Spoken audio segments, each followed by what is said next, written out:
1 of sour, 2 of sweet, 3 of strong, 4 of weak. Today, at Henry's Hideout, we will be decoding that age-old Jamaican nursery rhyme and seeing how that correlates to tiki cocktails, its history, and if the drink, according to the nursery rhyme, is any good. The Planter's Punch may very well be the very first tiki cocktail that mixes more than just rum and water. For a very long time, up until 1970s, the British Navy gave their troops rum and water combined, called it grog. It was rum, it was water. Could you argue that that was the first ever mixed drink using rum that then led to tiki? I guess you could. But for this channel, I'm not going to mix rum and water and put it in a wooden barrel mug and call it a day and say, here's the oldest tiki cocktail. No, we're gonna go a little bit further than that, a little bit more nuanced in order to call this a cocktail. So we're going Planter's Punch. And the very first time this recipe was ever shared or referenced anywhere, it was from Barbados in 1694 was the first mention of a recipe that called for 2 parts rum to 1 part water to 1 part lime or lemon, and then add a little bit of cinnamon, a little bit of clove, a little bit of spices to it as well. And that resembles the Planter's Punch that we know and love today. This recipe is coming from the Smuggler's Cove book. On page 258, we have a whole page about Planter's Punch. It's in the subsection of the book that's titled 8 Essential Exotic Elixirs. And this is meant to be a cocktail that captures the Caribbean flair with the spices and also puts rum front and center as the showcase ingredient of this drink. And what's fun about this drink is that Martin Cate calls for, when it comes to the rum, he just calls for 3 ounces of blended aged rum, in parentheses, Jamaica. So he really lets you play with that to an extent, which is what we're going to be doing today. I actually have come up with a great rum blend that I think marries super well in this drink that is more effective than just making a Planter's Punch with, say, 3 ounces of Appleton Estate. I think I have a pretty cool, unique rum blend to bring to the table for this one that also stays true to the flavors and the origins of this drink. So try to make this one along with me at home if you have these different rums. I want to talk a little bit about this nursery rhyme though, because this nursery rhyme really did start off the tiki cocktail movement and start Don the Beachcomber off just creating countless variations essentially of the Planter's Punch, which gave us a bunch of drinks of his that, you know, we know and love and cherish. So straight from the Smuggler's Cove book, to quote Jeff Beachbum Berry talking about Don the Beachcomber, he says, to create his multi-ingredient, multi-layered rum rhapsodies, which is what Don used to call his drinks, rum rhapsodies, he turned to simple Planter's Punch recipe lyric. There was no reason to limit the juice to just lime, the sweet to just sugar, or the strong to just one type of rum. With that mindset, the exotic cocktail was born. So Don took his own liberties with this classic nursery rhyme that is still taught to young children in Jamaica to create all of his classic drinks from the 30s through the rest of his life.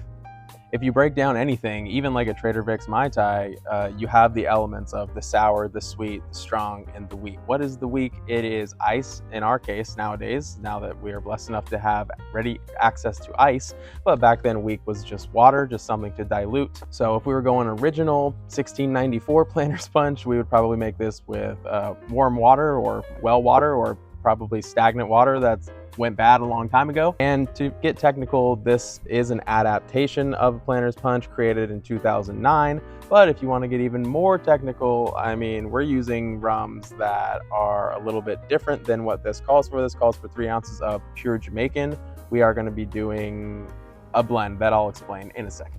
So without further ado, let's get into making the Planter's Punch, an amazing summertime cocktail that is rum forward and just transports you directly to the Caribbean. For today's rum rhapsody, you'll need a lime, Angostura bitters, Hamilton 86 Demerara rum, Denizen 8-year Merchant Reserve rum, St. Elizabeth Allspice dram, and a homemade Demerara syrup. Start by cutting a lime in half and getting 1 ounce of lime juice into a clear glass.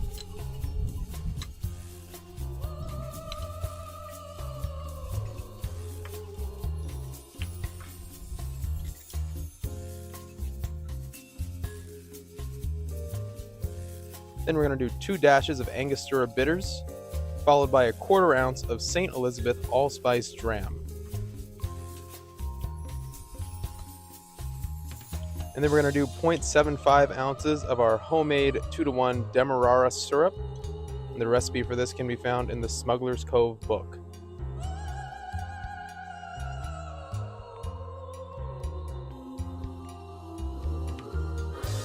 Then we're going to go with 1 ounce of our Hamilton 86 Demerara rum.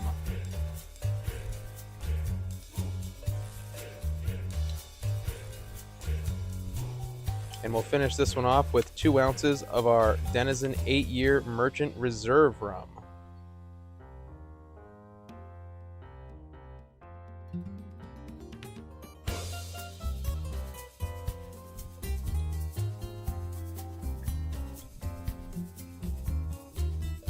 Transfer your cocktail into your mixer tin.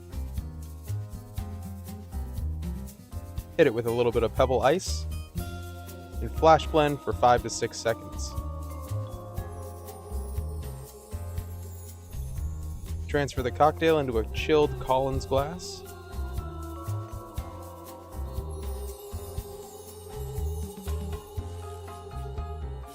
Top it off with more pebble ice. Garnish with a mint sprig. And don't forget the straw. There you have it, the Planter's Punch.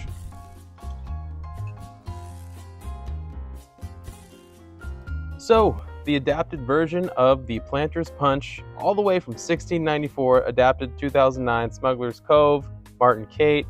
Let's give it a taste. Planter's Punch.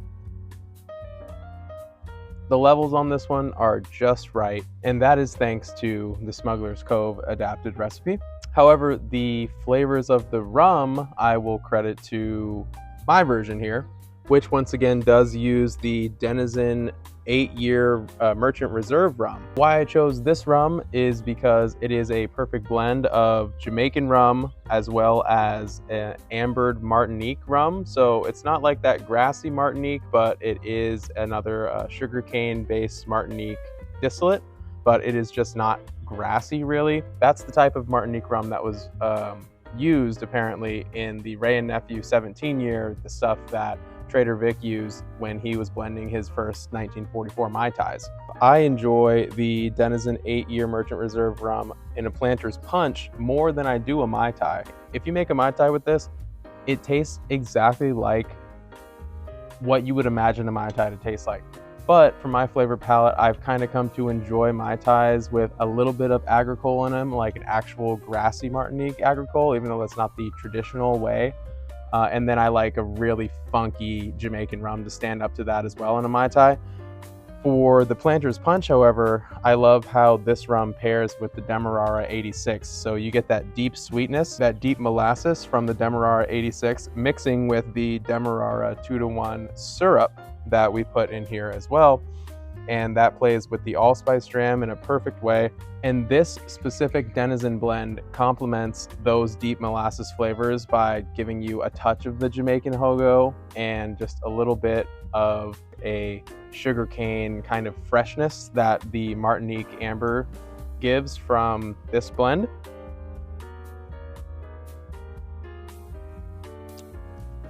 So yeah, when it comes to the Planter's Punch, I'm not making it with just 3 ounces of straight Jamaican. So I'm actually using 3 different types of rums in the Planter's Punch. I think it makes a huge difference. If you want, you can make this version and then you can make a version with like 3 ounces of Appleton 12 or something that's just pure Jamaican and see what you like more. It offers the perfect amount of hogo to stand up with the molasses and brown sugar notes of the Demerara, not only the syrup, but also the rum itself. And then that Martinique throws it back just a little bit to a category of rum that's got a little bit more of a fresh thing going, but it's not that grassy taste that we're all familiar with when it comes to agricole. So if you come to my bar and you order a Planter's Punch, this is the combo that you will be getting. And man, smell that mint, take that sip, and you're ready to go in the pool, baby. This is called a Planter's Punch because planters, aka plantation owners, used to drink this on hot summer days. So take that imagery how you will with the context that you will, but that's just why it's called a planter's punch. It's a very old drink, and yeah, the name definitely goes to show you some of the history behind it. As far as flavor notes, rum forward, you can really taste that blend of the 3 types of rums that we're using in here. The allspice dram hits you perfectly with that note of not so much Christmas, but like just Caribbean spice. This feels like a tiki drink because of the allspice dram, because of the Angostura bitters, because of that lime standing up to the rum, that deep molasses, brown sugar, Demerara syrup. You really do taste everything. It really comes all together to make a perfect summer refresher that still has 3 ounces of rum in it. Tried a lot of different versions, like I said. Tried a lot of different rums, but I think 2 ounces of the Denizen 8 and 1 ounce of the Demerara 86 from Hamilton is the perfect blend. Have you found your perfect blend for a planter's punch yet? If so, drop it in the comments and I'm gonna go ahead and make it. Or do you just like it with 3 ounces of Appleton 12? You know, do you like that kind of more one note rum? Just make it a nice simple summer sipper. Simple summer sipper. Simple summer sipper. Say that 10 times fast while drinking 10 of these. All right, guys, that's the episode for the week. Thank you so much for tuning back into the channel, and I will see you next time. Cheers.